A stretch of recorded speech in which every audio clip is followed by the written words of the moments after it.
आधुनिक इतिहास कैसे पढ़ा जाए और संपूर्ण आधुनिक इतिहास देखा जाए तो तीन चक्रों में घूम रहा है। तीनों के नाम बताइए। The whole modern history is revolving around three phases.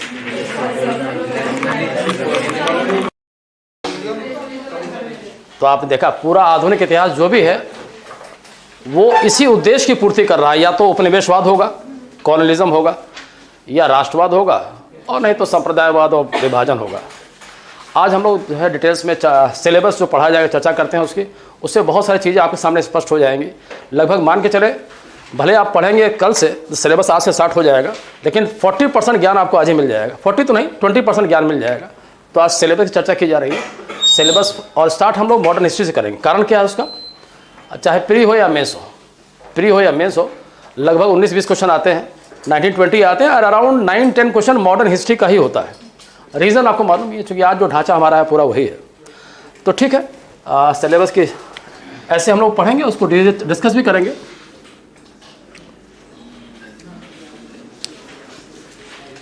It is syllabus of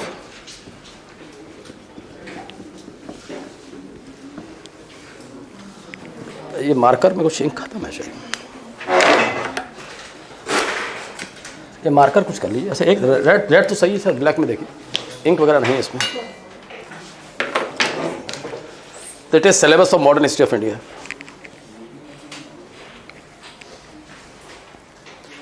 शुरुआत यहां से होती है।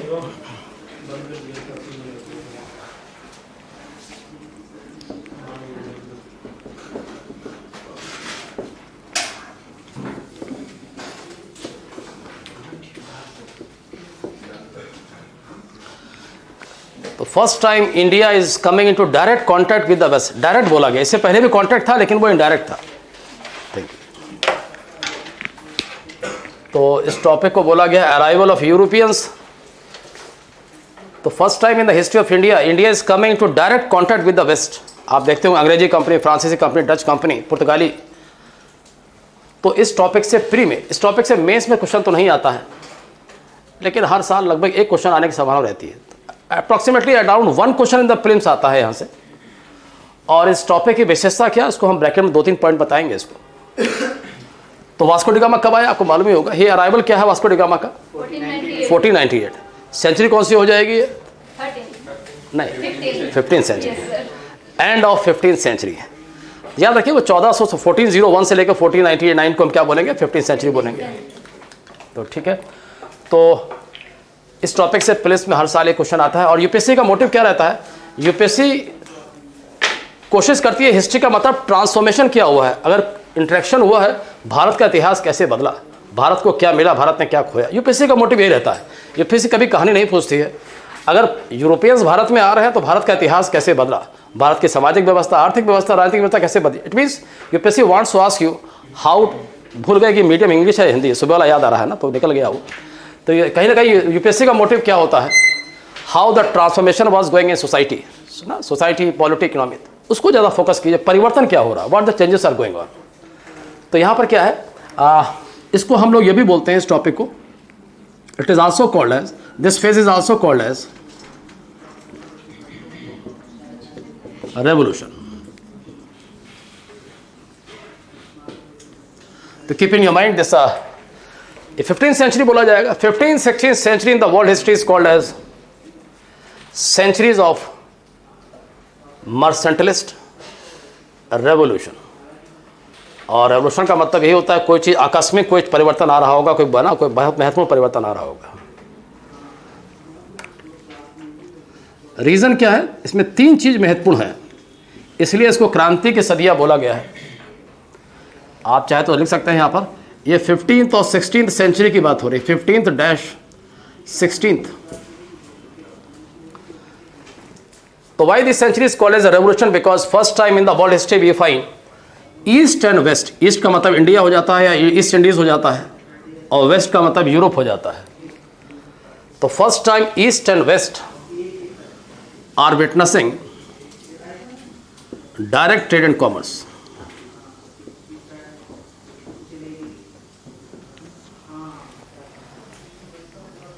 तो देखा आपने पहली बार, first time in the history this is going on. Then what was before 15th century? You can easily come to the conclusion it was indirect. तो keep in your mind before 15th century, you may be aware the Arabs, आपने सुना होगा, invasion of Arabs India में किस century में हुआ? सिर्फ century बताइए या ईयर बता दीजिए। मोहम्मद बिन कासिम का इन्वेजन कब हुआ था? हाँ, सही है, 712 है वो, 712 है वो, it means early 8th century कहा जाएगा। But Mohammad Qasim failed to enter deep inside India. His governance was confined only to the Multan and Sindh, to the part of Pakistan. But gradually, economically and culturally, this invasion was very meaningful. Politically, it is having no impact. Politically क्यों नहीं है? Only Multan and Sindh, बहुत छोटा सा part है। तो invasion कब हुआ है अरबों का? 712, 712 AD. Politically, it is not very important because they governed only a very negligible part of India. Multan, Sindh, आप समझ रहे हैं। But economically and culturally, it is very important. Why? Because first time Hindu are coming into interaction with the Muslims. Secondly, Arab gradually monopolized India's trade and commerce, Western trade and commerce. It was the Arabian traders who were carrying the Indian goods. अगर ये India है, they were carrying the Indian goods via land route Pakistan, Afghanistan, Iran, Iraq. Finally, here it is Europe. Then here we have a Turkey. here यहाँ Turkey पड़ता है। और यहाँ पर can tell me the southern part of Europe, Europe का सबसे southern part nation कौन सा है? इटली का लोकेशन देखें आप, है ना। इटली जो है यूरोप के मैप में देखेंगे आप, साउथ ईस्ट में इटली पड़ता है। इटली की लोकेशन यहाँ पड़ेगी। अगर यह यूरोप है, अगर इसको आप यूरोप मान लीजिए, ये यूरोप का कंटिनेंट है, इटली यहाँ कहीं पड़ता है। तो this Arabian traders were carrying the Indian goods why the land route passing through Pakistan, Afghanistan, this and this, Turkey, and finally they were selling the Indian goods to the merchants of Italy. तो ध्यान दीजिए, ये बड़ा अजीबोगरीब घटना है। The whole trade between the east and the west were controlled by two intermediaries. One is Arabian traders, and from western side it is Italian traders. It means we were having two intermediaries. व्यापार तो हो रहा है, but we have some bicholias here, some intermediaries are there, Arabian traders and the Italian traders. And just imagine, it has started from here. और Vasco da gamma कब आया है भारत में? 1498. तो ऑलमोस्ट ये देखा जाए, how many centuries are in between, कितना साल बीत जाता है इसमें? 800 ईयर्स कह सकते हैं अप्रॉक्सीमेटली। क्यों? We can say like 800 years. Arabians are coming here and Vasco da Gama is coming here. Almost it is 800 years. तो in this 800 years, around 800 years, we can say the east and the western trade were controlled by the intermediaries. And guys, the 800 years is a meaningful time. 800 साल बड़ा लंबा काल होता है। How many generations could have been passed? Now the people of the Europe had got addiction of the Indian goods. किसी society में अगर 800 सालों तक भारत के मसाले जा रहे हैं, भारत के कपड़े जा रहे हैं, भारत के हस्तशिल्प की वस्तुएं जा रही हैं, तो वहाँ के लोग एडिक्शन हो जाएगा। तो होता क्या है बीच में? How this state got influenced, everything was going fine, सब कुछ अच्छा चल रहा था। But here some disturbance happened. Introduction है थोड़ा सिलेबस के बारे में, थोड़ा सा अच्छा रहेगा, आप पहले ही समझ लेंगे सबके बारे में, थोड़ा थोड़ा बाद में डिटेल में पढ़ा जाएगा। तो किसी को याद आ रहा है what happened in this year? Any important event going in 1453? This year, हाँ, this year is important in the way because in this year the fanatic, the conservative Turk had invaded this Constantinople, which is called as Constantinia. It was a part of Eastern Roman Empire, just lying nearby the Europe. There is a territory called as Constantinia. Hindi में इसको Constantinia बोलते हैं, English में कैसे लिखते हैं? Constantinople लिखा जाता है, टर्की का पार्ट है। तो क्या हुआ 1453 में? तुर्कों ने इस क्षेत्र में, किस पे? Constantinia. It is called as Constantinople. It was a part of Eastern Roman Empire. तो यहाँ पर कब्जा कर लिया और ये व्यापार का रास्ते में आता था। And this Turk had imposed heavy duties on the state. इस व्यापार पर बड़ा उच्च कर लगा दिया गया और व्यापारियों को उन्होंने बंद करना स्टार्ट कर दिया। कुल मिला के कहा जाए, conclusion is that this state got permanently disturbed. आपको मालूम है, एक फ्रेज है, necessity is the mother of invention. अगर समाज में कोई आवश्यकता होती है तो आविष्कार अपने आप हो जाता है। वही चीज़ यहाँ पर है। तो डिस्टर्बेंस हो गया। क्या डिस्टर्बेंस हुआ? The trade between east and west now got disturbed. But just imagine, the goods were going to the Europe for more than 700 years, 750 years. How they can stop? Now they became very crazy about the Indian goods, Indian spices, Indian cloth, everything like this. तो now they want to search a new sea route to India so that they can go India without following this route. उसी में Columbus आता है, वो भारत के लिए कहीं और पहुंच जाता है, फिर वास्को डी गामा सफल हो जाता है। तो you find discoveries were started to discover the sea route to India and Vasco got success in 1498। he discovered a sea route to India passing through the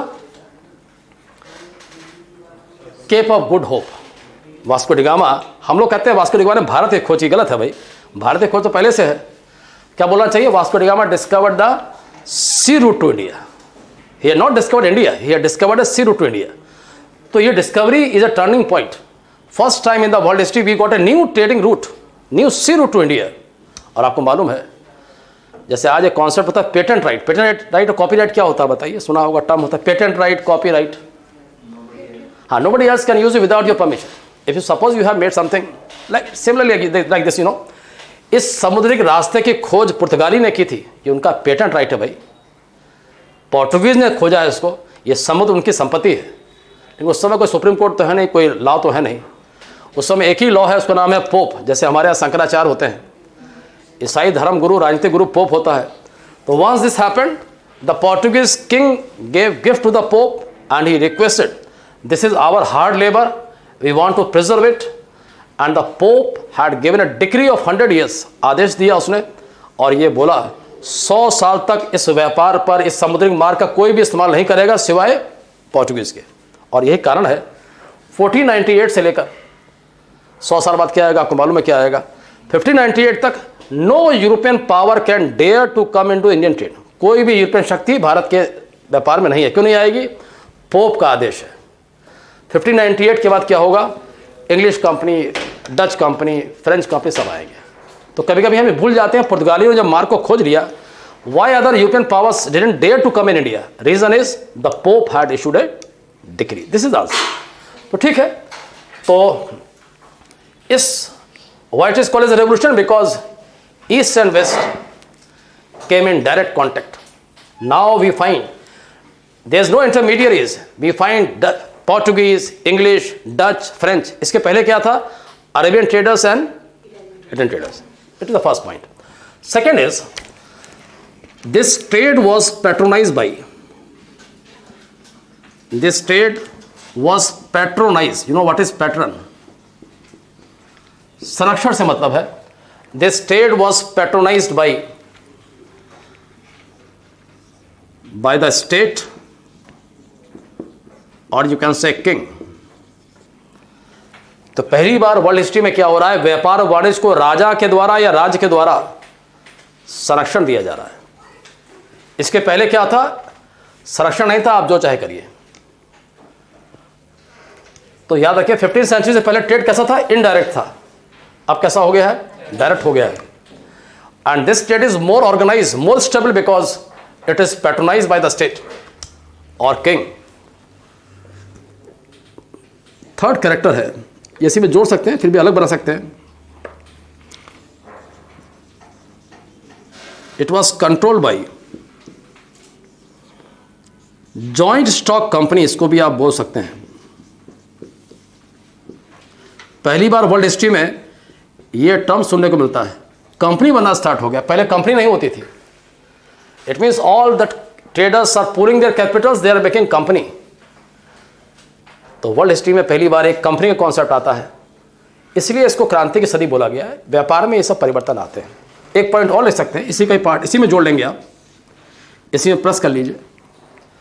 तो ये 3 महत्वपूर्ण पॉइंट है, plus करेंगे आप। This trade was inspired by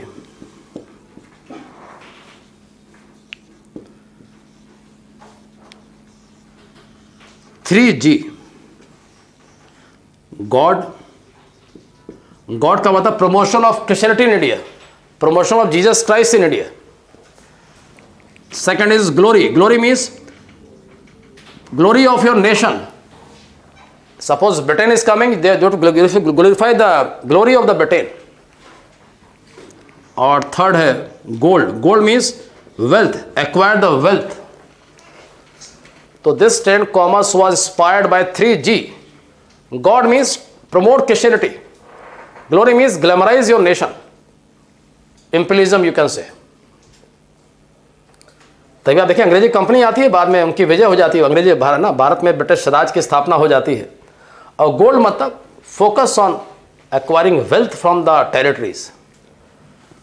तो इसको इसलिए इतिहासकारों ने क्या बोला है, ये क्रांति है, क्योंकि नई नई चीज़ें आई हैं पहली बार।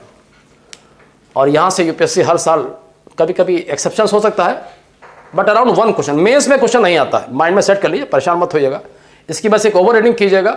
और यहाँ पर आपको देखना क्या है कि यूरोपियंस ने how they have influence the history of India, Bharat के इतिहास कैसे बदला।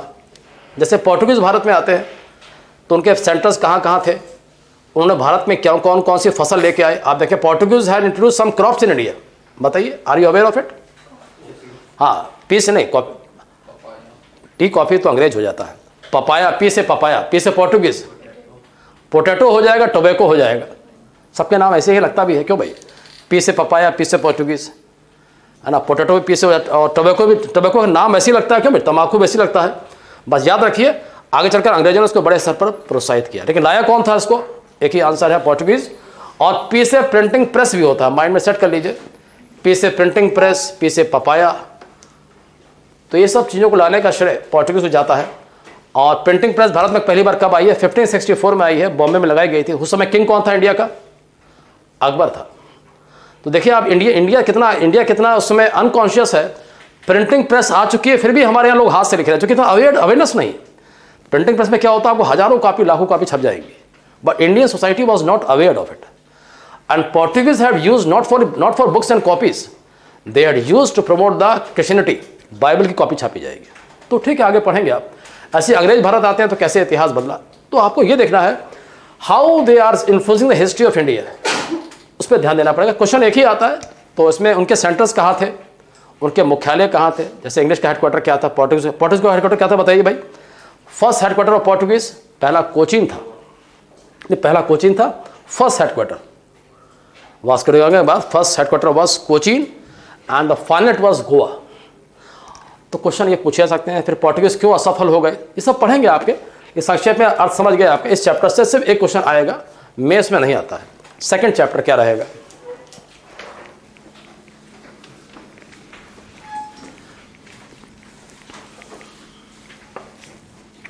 सेकंड, हाँ, it is a very interesting chapter जो है।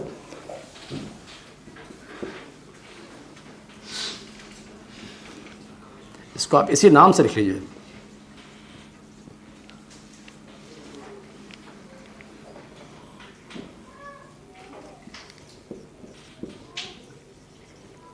इसको ऐसे लिखेंगे ज़्यादा अच्छा रहेगा, ऐसे लिखेंगे तो अच्छा ज़्यादा रहेगा।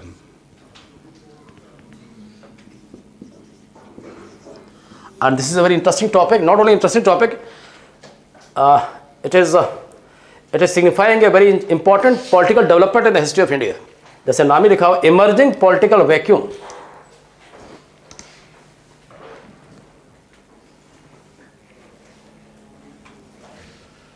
और 18th सेंचुरी कहाँ से स्टार्ट होगी भाई? 1701 से लेकर आप 1799। It is a very very core topic because here we will discuss downfall of Mughal Empire. Aurangzeb का डेथ कब हुआ है? 1707 में। And gradually his descendants were very weak, you know. Finally they were incapable. उसी काल में क्या होगा? Bengal, Hyderabad, Awadh, they became autonomous, semi-autonomous. Mughal Empire started disintegrating. The remote governors of Bengal, Hyderabad, Awadh, they became semi-autonomous. It means they started challenging their master, Mughal king of India living in Delhi. तो औरंगजेब के death के बाद से क्या होता है? क्षेत्रीय जो गवर्नर है वो बड़े महत्वाकांक्षी हो जाते हैं। Now they started calling them as Nawab or Nizam. It means we find disintegration of the empire started. Along with this we find the birth of some rebellious state. इसी सदी में क्या होता है? कुछ मुगल गवर्नर बड़े महत्वाकांक्षी हो जाते हैं। Now they are calling them by royal titles. उन्होंने सब, किसी ने नवाब बोला, किसी ने निज़ाम बोला। अवध के नवाब क्या बोला उसने? यहाँ के गवर्नर ने अपने आप को नवाब बोला। Governor of Bengal is calling him as nawab. Hyderabad वाला बोलता है कि मैं निज़ाम हूँ। It means now they are making their state as hereditary. इनको क्या बोलते हैं? इनको बोलते हैं कि मुगल स्टेट का डिसइंटीग्रेटिंग स्टेट्स। इसके बाद हम कुछ स्टेट ऐसे भी देखते हैं जो रिबेलियस हैं, जो विद्रोह करके बने। तो what happened in the 18th century, we find Mughal empire was disintegrating. How? Just we have discussed. Some governors became ambitious and they claimed their state as a hereditary property by taking some titles. Side by side we have some rebellious state जिन्होंने विद्रोह करके अपना जन्म दिया, जैसे जाट। फिर Sikh state, Maratha state, ये विद्रोही राज है जो अपने अस्तित्व को बनाते हैं। It is all going in just after Aurangzeb. तो we have successor states, rebellious state, side by side we have series of foreign invasion। इसी काल में बहुत सारा विदेशी आक्रमण होता है। नादिर शाह का आक्रमण 1739, अहमद शाह अब्दाली का आक्रमण। इसके साथ साथ हम क्या देखते हैं, English and the French company also became very ambitious. जब किसी राज्य की कमजोरी मालूम चल जाती है तो महत्वाकांक्षा अपने आप आ जाती है। इंग्लिश कंपनी का भारत में आगमन कब हुआ था और प्लासी कब हुआ, आपको मालूम है। तो कुछ चीज़ें बड़ी हेल्प करती है आंसर राइटिंग में। इसका मतलब 150 ईयर्स तक का उन्होंने इंतजार किया है। English company arrived 1608 and the victory of India, Plassey Bengal का बोरा, ये हो रहा है ऑलमोस्ट 150 ईयर्स। इसके पहले they never dare to claim like this because India was governed by capable kings. We were having Akbar, Jahangir, Shahjahan, Aurangzeb. But once they realize now India is having vacuum, gradually they started becoming ambitious. वो लोग पढ़ेंगे बाद में। तो हम ये बताना चाह रहे हैं संक्षेप में कि इसको वैक्यूम क्यों कहा जाता है। Because empire was disintegrating, some rebellious states were taking birth. Side by side we have invasions of Nadir Shah and Mohammad Shah Abdali. Nadir Shah का इन्वेजन कब हुआ है? 1739। अहमद शाह अब्दाली तो 6 बार करता है, 1748 से लेकर 61 तक, सीरीज ऑफ इन्वेजन। आप कल्पना कीजिए 10 साल का अंतर है। नादिर शाह के बाद मोहम्मद शाह रंगीला था उस समय। It mean just even Indians are not taking lesson from the invasions. 10 साल पहले आक्रमण हुआ, आपको मालूम होगा नादिर शाह का आक्रमण तो इतना, it was so dashing, you know, it was very hurting to the Mughal empire.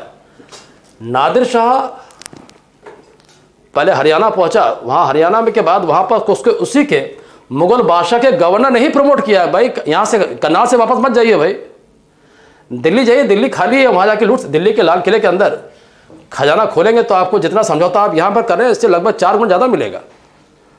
तो कह सकते हैं मुगल दरबार में कई सारे विभीषण मौजूद थे। उसका नाम है सादत खां। अवध का गवर्नर था सादत खां। नादिर शाह हरियाणा से ही वापस जा रहा था। क्यों जा रहा था? मुगल बादशाह ने रिक्वेस्ट किया, भैया छोड़ दीजिए, जो पैसा चाहिए ले लीजिए। कुछ डिमांड किया उसने। मुगल बादशाह इस समय कौन था? नादिर शाह के समय मोहम्मद शाह था। उसने नादिर शाह को जो मांगा दे दिया। और जैसे ही वो जा रहा था, इस समझौते में हैदराबाद के गवर्नर ने भी नादिर शाह को समझाया था। और आपको मालूम है अधिकारियों में आपस में ईर्ष्या होती है। तो हैदराबाद का जो गवर्नर था, निज़ाम था, he was the part of intermediary in this specification. Awadh के गवर्नर को क्या लगा कि मेरा नाम है ना, इसका निज़ाम का नाम ज़्यादा फेमस हो जाएगा। निज़ाम ने ही नादिर शाह को समझा दिया है, निज़ाम ज़्यादा पॉपुलर हो जाएगा। उसने सोचा एक कॉन्स्पिरेसी करते हैं। नादिर शाह से उसने मीटिंग किया। उसने कहा कि बादशाह की बातों मत आइए, दिल्ली जाएंगे तो आपको 10 गुना ज़्यादा मिल जाएगा। और आपको ये देखा आपने, कहीं ना कहीं से विभीषण की भूमिका निभाई उसने। And now Nadir Shah enter the red fort Delhi. He had searched all the treasures of the Mughal empire, then return back. Delhi में उसने बड़े संख्या में मैसेकर भी किया है। और आपको मालूम है, अगर आपने कुछ किया है तो कहीं ना कहीं से the king of India came to know about it. उसको लगा ये उसको कैसे मालूम चला कि दिल्ली जाना है, किसी ने गद्दारी करी होगी। तो उसको मालूम चल जाता कि सादत खान ने उसको ये प्रोत्साहित किया था। And now Saadat Khan feel guilty conscious and he committed suicide. Awadh का एक नवाब ऐसा है जिसने आत्महत्या की थी, वो यही है। इसका नाम है सादत खान। और इसने ही अवध को सेमी इंडिपेंडेंट बनाया था। इसी ने अपने आप को नवाब बोला, तो पहला नवाब है। इसे पहली बार आपको अपने आप को नवाब बनाया। और चूँकि एम्बिशियस था, जब उसको मालूम चला कि निज़ाम की महत्ता ज़्यादा बढ़ रही है तो उसको लगा नाउ नादिर शाह को थोड़ा सा दिल्ली पहुँचाते हैं, निज़ाम की महत्ता अपने आप कम हो जाएगी। क्योंकि निज़ाम ने क्या किया था, नादिर शाह को समझाया था कि भाई यहाँ से लौट जाइए। तो उसकी इमेज अच्छी हो गई थी किसकी नज़र में? किंग की नज़र में। तो सादत खान दिखाना चाहता था कि तुम्हारी इमेज हम अभी ख़राब करते हैं, तो वहाँ पहुँचा। तो ये हिस्ट्री में आता है, तो याद रखिएगा। Saadat Khan was only nawab of Awadh who committed suicide. क्यों कर लिया? उसको लगा कि अब मैं एक्सपोज हो गया हूँ, और एक्सपोज के बाद क्या होता है आपको मालूम है, भगवान के पास पहुँचा दिया जाएगा ना, पनिशमेंट दिया जाएगा आपको। कुल मिला के 18वीं सेंचुरी को हम पॉलिटिकल वैक्यूम क्यों बोलेंगे? इस काल में कहीं ना कहीं लग रहा है कि भारत में एक वैक्यूम दिखाई दे रहा है। अभी आपने 2-3 बातें सुनी, foreign invasions, disintegration of Mughal empire, birth of some rebellious states like Maratha, Jat, Sikhs and Bundelas, and side by side we also witnessed rise of political ambitions in the minds of the English and the French। English company और फ्रांसीसी कंपनियों के अंदर राजनीतिक महत्वाकांक्षा इसी काल में आती है। आप ध्यान दीजिए, प्लासी, बक्सर सब यहीं पर हो जाएगा, इसी सदी में होगा। और यहाँ पर 4 ऐसे बैटल हैं जो आपको बड़े इंटरेस्टिंग लगेंगे, जिन्होंने भारत के इतिहास को बदला है।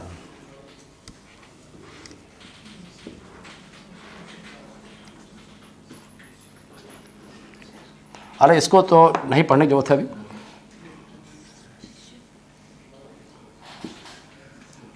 इसके नाम आपको मालूम है किसी को? ये तो प्लासी हो जाएगा पहला वाला, ये वांडी वॉश हो जाएगा। वांडी वॉश का किसके बीच हुआ था? हाँ, इंग्लिश एंड फ्रेंच। और वांडी वॉश कहाँ पड़ता है? चेन्नई के पास पड़ता है। इसका मॉडर्न नेम वंदवासी है। तो देखिए, ये 4 ऐसे बैटल है। प्लासी है, बंगाल में है, English companies rule got establish in Bengal, Plassey का बैटल बोलते हैं। ये है Wandiwash, English and French. और ये पानीपत है, हरियाणा। दिल्ली से कितना दूर है भाई? 100-125 कितना दूर होगा पानीपत? अराउंड 100 के आसपास होगा। तो ये पानीपत का बैटल है और ये बक्सर का बैटल है। और ये चारों युद्ध भारत के इतिहास को बदलने वाले हैं, भारत की डेस्टिनी को बदलने वाले हैं। और इसलिए इन बैटल्स को हम कहीं ना कहीं से, जैसे यूपीएससी का एग्जाम होता है प्री मेंस इंटरव्यू, उससे कंपेयर कर सकते हैं। जैसे यूपीएससी एग्जाम में क्या होता है, पहले प्रीलिम्स होता है। प्रीलिम्स अगर आप पास कर लेते हैं, you become more determined towards the mains. कारण क्या है? आपको लगता है अगर मेंस नहीं हुआ तो प्रीलिम्स की योग्यता कुछ नहीं है, फिर से 0 हो जाता है। जैसे एग्जाम में होता है, पहले हम प्रीलिम्स करते हैं, फिर मेंस करते हैं, फिर ये करते हैं, और यहाँ पहुँच के आप बहुत डिटरमाइंड हो जाते हैं। आपको मालूम है, अगर यहाँ नहीं हुआ तो फिर से आपको बैक आना पड़ेगा, बीच वाला सब बेकार हो जाता है। ऐसे ही यहाँ पर हम कह सकते हैं, when India was witnessing the vacuum, we find the English and the French were emerging as a potential competitors to fill the vacuum. English or French, they were aspiring to fill the vacuum, and in this we find these battles were going on. First is Plassey. Plassey can be called as a prelims. It can be called as a prelims exam for the English company.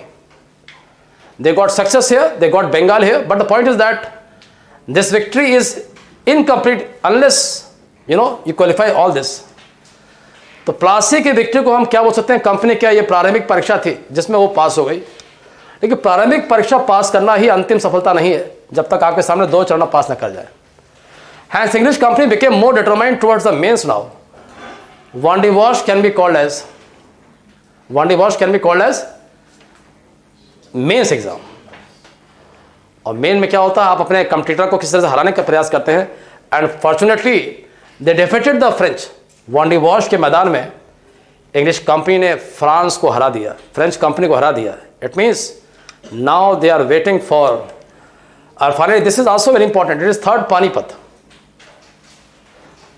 Third Panipat में क्या होता है? Marathas got badly defeated.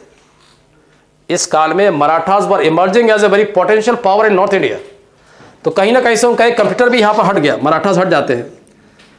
और ये कौन सा last वाला कौन सा है भाई? बक्सर का बैटल है।